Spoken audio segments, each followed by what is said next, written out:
नमस्कार मित्रांनो, शिंदे गटात अखेर महाभारताला झाली आहे सुरुवात।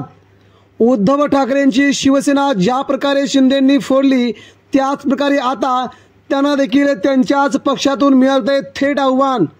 नेमका मोठा नेता कोण, त्यांची शिंदे गटातून होणार का हकालपट्टी आणि नेमकं या क्षणी काय घडतंय?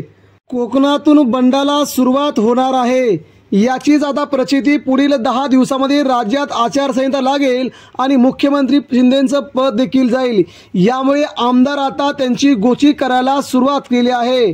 आमदारांच्या म्हणण्यानुसार आता रामदास कदम यांनी थेट शिंदेंनाच आव्हान दिल्यामुळे आता शिंदे गटात खूप मोठं एक चलबिचल चालू असल्याचं चित्र आहे।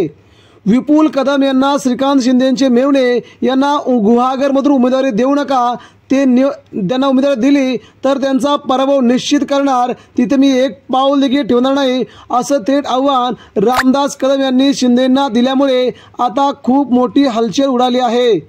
त्यामुळे विपुल कदम हे श्रीकांत शिंदेंचे मेहुणे आहेत, यांना उमेदवारी देणं शिंदे गटाला महागात पडणार आहे।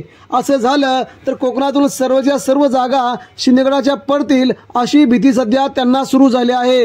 ज्या प्रकारे शिंदेंनी ठाकरेंना डॅमेज कंट्रोल करण्याचा प्रयत्न केला, आता त्यांचेच नेते असे करू लागल्याने आता पक्ष सांभाळायचा कसा हा मोठा प्रश्न पुढे आला आहे।